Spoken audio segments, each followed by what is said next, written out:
right, welcome aboard, everybody. On a Friday, we're talking NBA, breaking down all things NBA. We are presented by Northeast Roofing Professionals. Today's video brought to you by our friends at Cam's Pizzeria, where there's always love at first slice. We'll hear more from our sponsors a little bit later in the video. And don't forget, pop that subscribe at MC Show Digital on YouTube is where you join the club.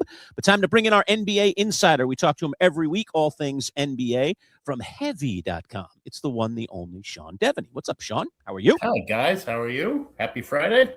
Hey, look at him. He's going more like Saturday Night Fever with us today with the little, like, he's got the shirt unzipped and he's showing, like, I don't have any chest hair, but, show it up, baby. There's no chest hair there. It's a clear shirt. Oh, yeah. Like you're going bare there. Okay, all right. I'll tell you guys a quick story. So Cam's, right? So I went to just free agency is crazy in the NFL. So I just, but for a brief period of time, I'm like, all right, I'm just going to take the family out. We're going to go to the movies. And we go to the movies, and I was going to take them to some kid movie. It was Hopper or something, and just take them all there. And they had the movie time listed incorrectly, and they sold out. So I'm like, what?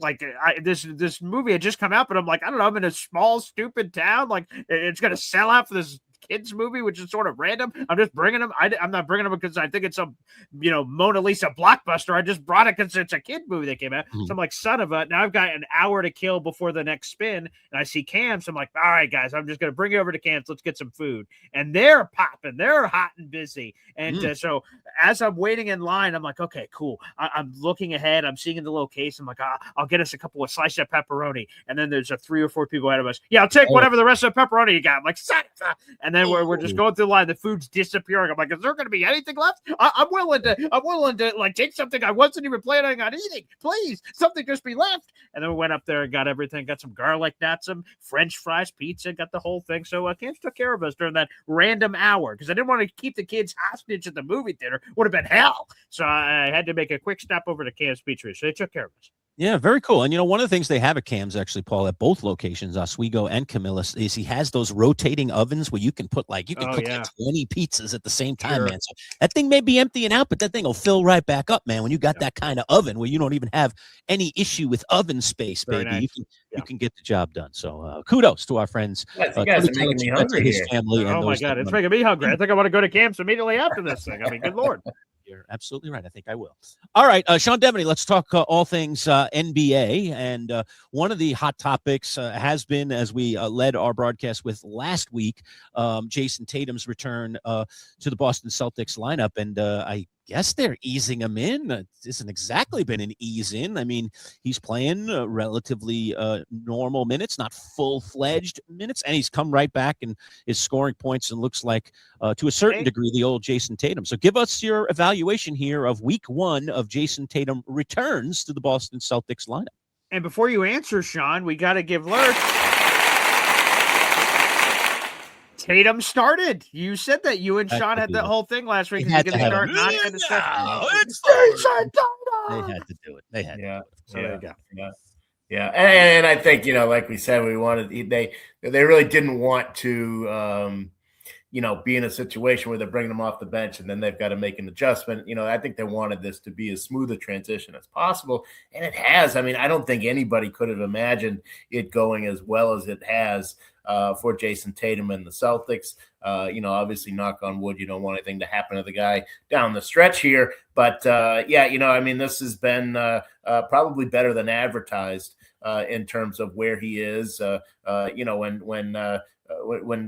Jaylen Brown went out the other day with the ejection against the Spurs for arguing that call, Tatum goes and plays 20. He played 27 minutes and shot 24 times, I believe. So I mean, it was sort of right back into the fray really fast. I don't think anybody expected that it was going to be that fast. Tatum has talked about, and his surgeon has talked about, when you look at the history of Achilles and guys coming back from it, a lot of what we've seen and a lot of what we compare to is what they were doing 10, 15 years ago. And they've made tremendous advances in this. in recent years. So, the fact that it's been 10 months, his doctor was saying it's not crazy. It sounds crazy because that's what we're used to, but the way they're doing things now, and I don't understand the science of it or anything like that. I'm not going to pretend that I do. I just know that's what this guy says, and I'm going to take his word for it. So, you'd have to say ahead of schedule, no question. Sean, I'm sure I'm going to want to talk plenty of Celtics on this, but I'll wait for that for later because the Bam Adebayo thing and scoring 83 points has gone nuclear, and there's been a lot of controversy about it, and I want to get into some of that. But I have a pressing question, Sean, because this is going to change the rest of my life based on how you answer this question. So no pressure, okay? No pressure. Whenever I decide to grab a piece of paper off this notebook and crumple it up, and I see a trash can close to me, and normally I would yell, Kobe, and then I would chuck my piece of crumpled trash and then hope it goes in. Do I now have to yell, Adebayo? Is that like the new legal rule? Like, so what's the bylaws of that, Sean? You seem like you have the wherewithal and everything to answer said question and sort of make a ruling on this moving forward. So am I still safe to do the Kobe, or is it Adebayo? What's going on there?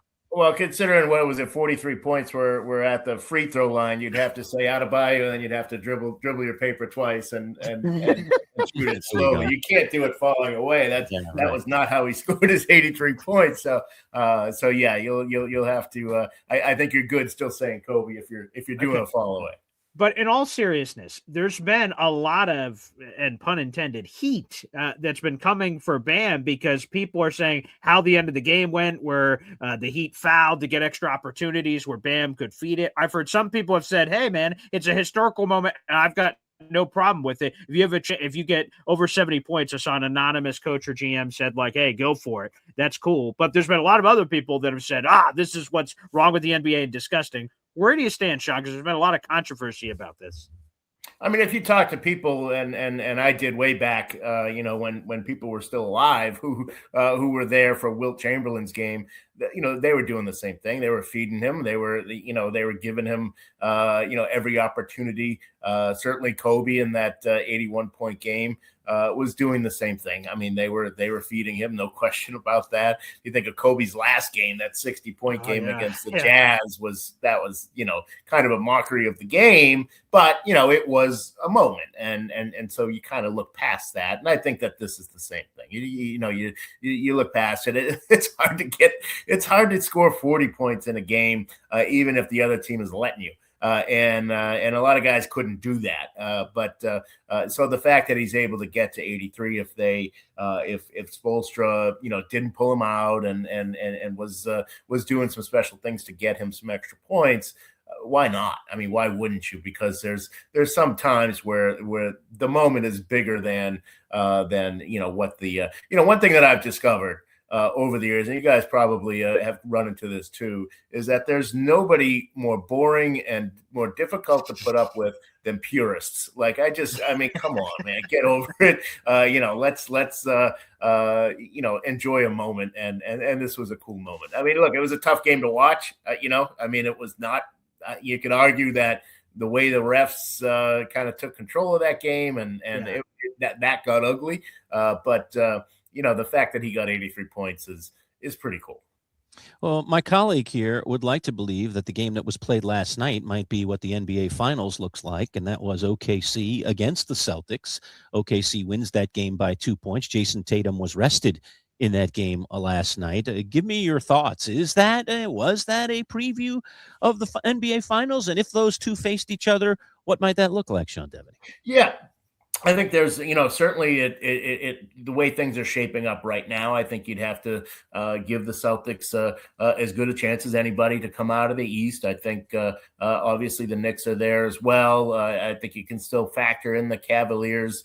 Probably the team that I believe least in is the one that's leading the East, and that's the Pistons. But you could throw them in there as well. So I think there's four teams really that could potentially come out of the East. The Celtics have probably the best depth They're missing Vucevic now. We'll see how that affects them. He was going to be a pretty key player for them coming off the bench. And the fact that he's going to miss basically right up to the playoffs, I think he'll get a few more games in before they start the postseason. But he's going to be a real factor for them. So they've got some concerns, and obviously the fact that Tatum is coming off this surgery, as good as he's looked, we'll see how he holds up and what he looks like in a few weeks. So there's certainly question marks there for the Celtics. But I think if you look at everybody in the Eastern Conference, I think you'd have to have the Celtics as the favorite right now. I don't think they're necessarily the most talented team, but I think with their combination of experience, I think their coach has been great. Joe Mazzulla has been terrific this year.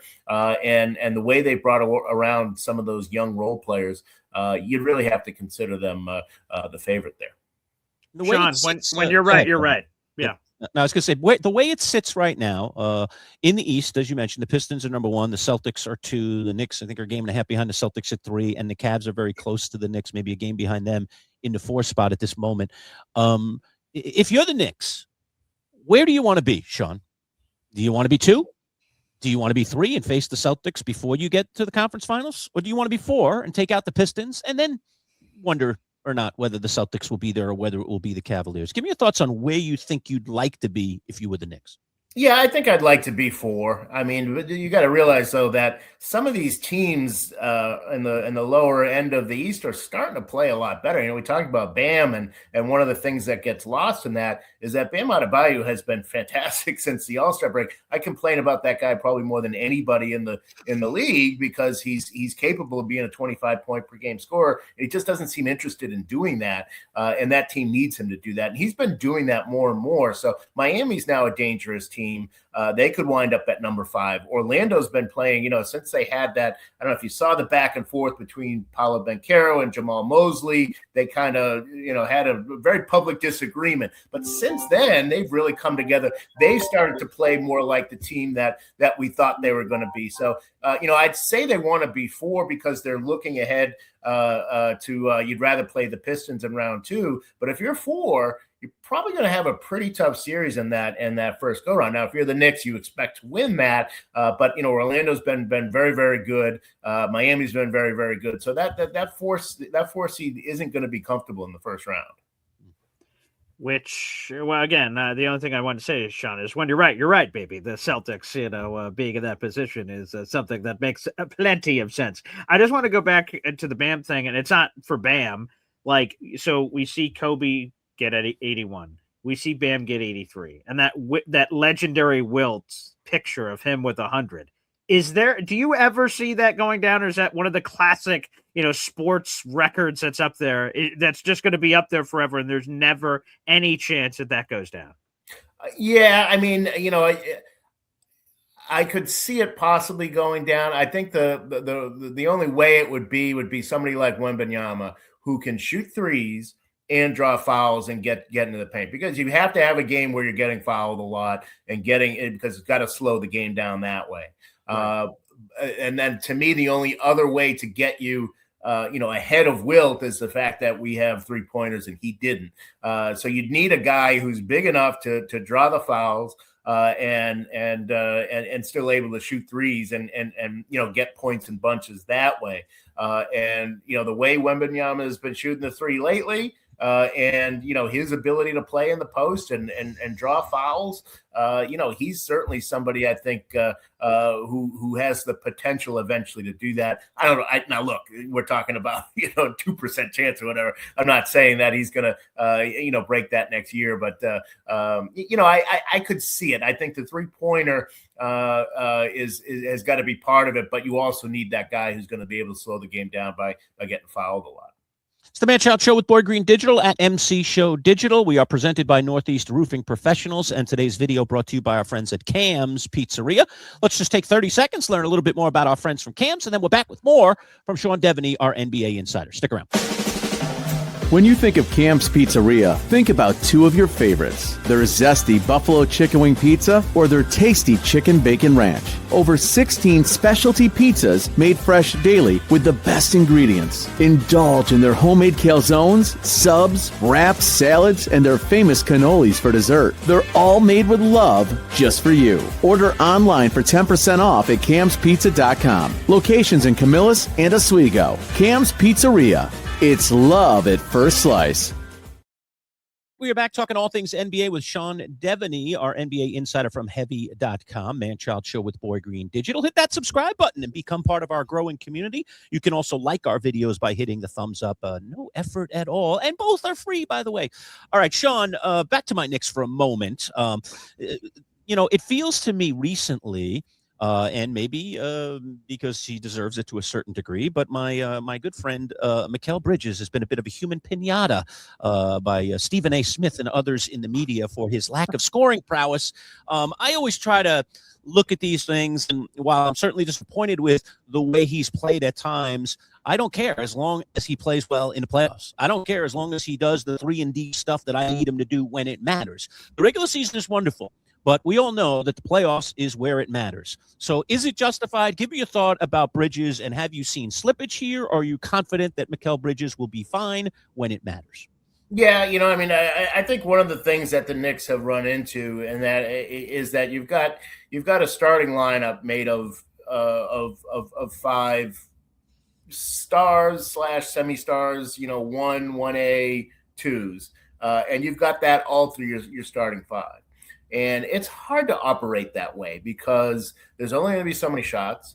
There's only going to be so many points you can score. As the minutes get staggered in such a way, there's only going to be so many opportunities. I've always thought that they'd be better off, and I know a lot of people are starting to say this a little bit more, but they'd be better off with Landry Shamet or somebody else in one of those roles, just more of a pure role player and pull. Josh Hart tends to be the guy people say, well, they should bring him off the bench. I don't think so, because he's a glue guy. He does a lot of things, a lot of the dirty work in that starting lineup. I think either OG or Mikal Bridges should be the one coming off the bench. And that should be your 6th man, and it just gives you a different punch when those guys when they have to go to that second unit. I think that's really where they should go here, because you're asking star caliber players, guys who have been number 1s, to be a number 4.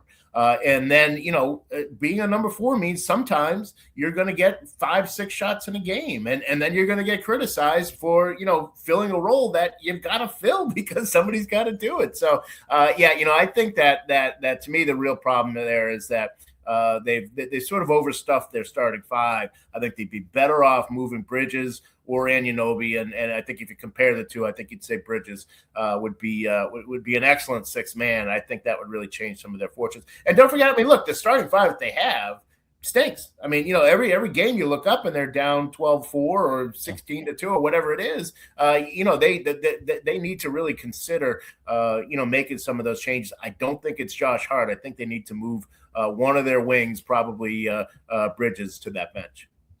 Yeah, it sure does stink, Sean Deveney. Again, you caught how you see it. I can appreciate that.